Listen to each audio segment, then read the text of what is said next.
Hi, I'm Hannah, and I am doing my presentation on anger without sinning. So let's go ahead and just get into it. So, some scholars claim that being angry is a sign that there is sin in your life, but I believe that it's possible for you to experience the God given emotion of anger without sinning. While walking on earth, Jesus demonstrated the greatest example of being angry, yet he never sinned. Jesus is the very definition of righteous love, mercy, and grace. And he is slow to anger. When we follow Jesus, we too take on these traits. Long before bringing judgment, he brought salvation.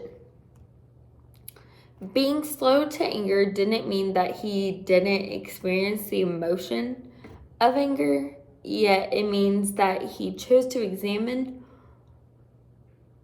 all details of the situation that angered him. Being irate or angry is not an excuse to sin, but we should choose discretion and discernment when this emotion arises within us, just as Jesus did. See, anger in itself is not wrong. Jesus demonstrated controlled anger and displeasure. Anger is a God-given emotion, yet even still, it's imperative that we handle our emotions appropriately. When anger is expressed with pride and self-righteous attitudes, then this can and will destroy relationships. Anger not only hurts others, but anger hurts the one who is expressing the emotion. It becomes a poison to your heart, your mind, and your soul. When experiencing the emotion of anger, we need to find a constructive way to solve the issue or problem instead of tearing others down and sinning.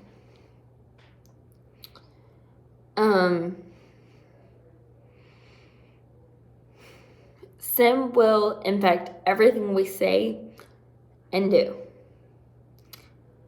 We should be so concerned with what the Lord thinks about the emotion of anger that we make sure that addressing our anger is a priority.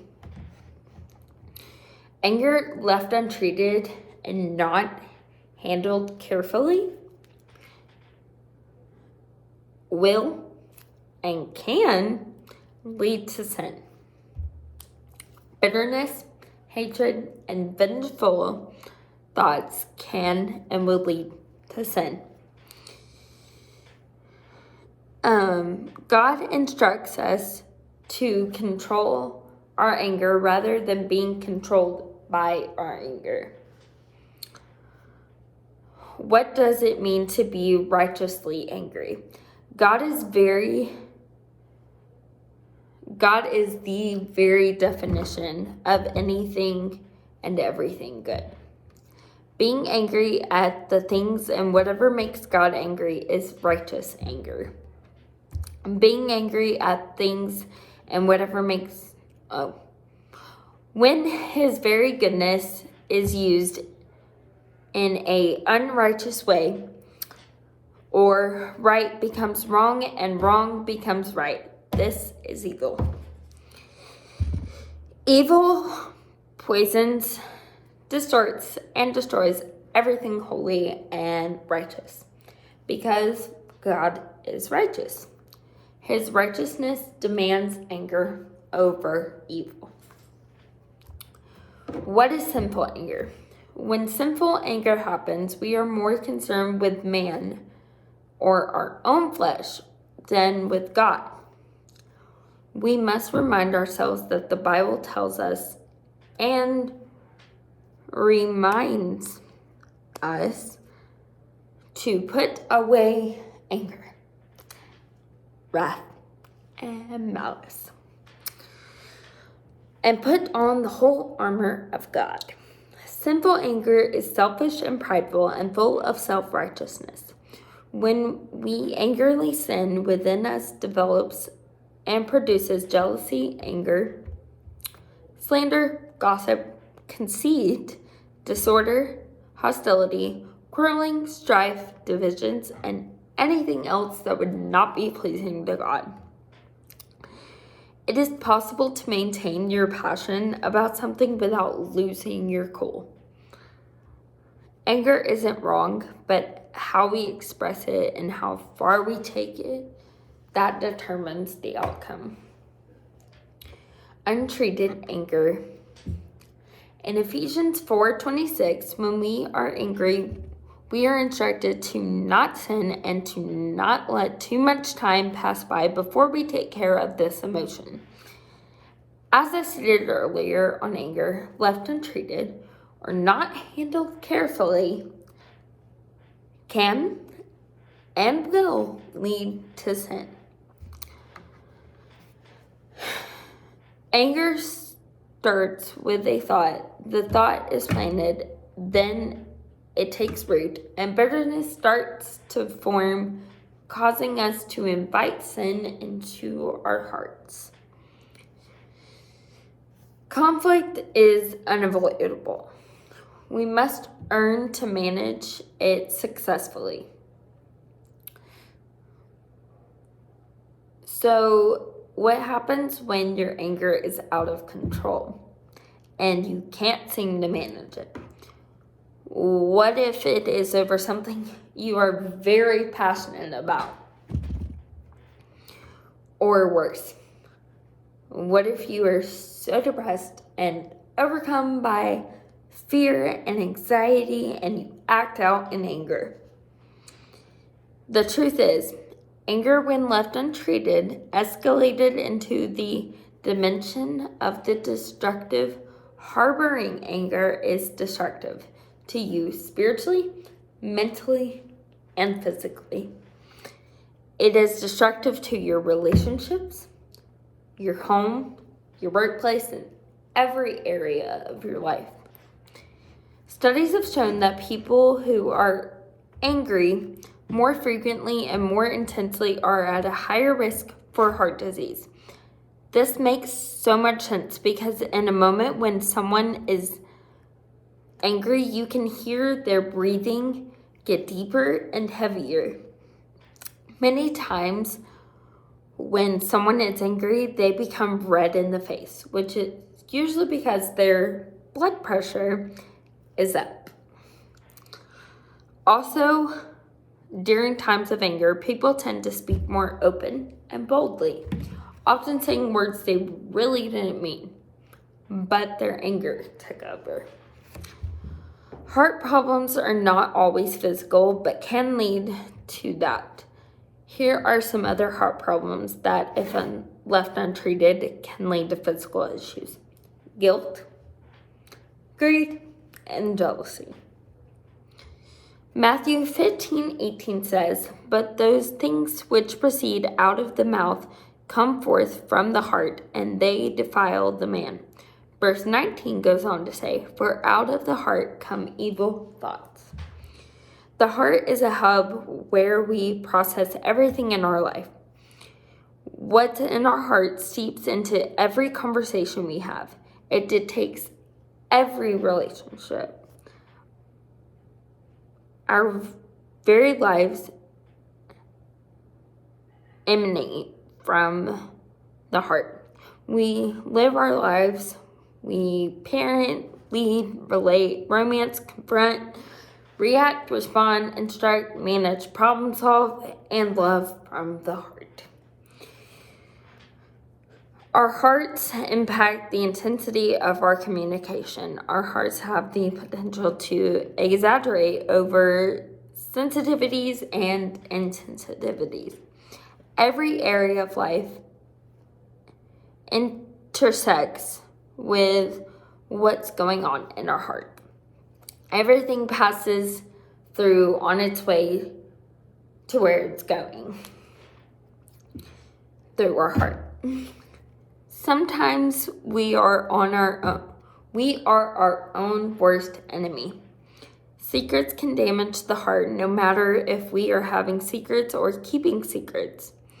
When shame is lodged into our heart, it impacts our words and behavior.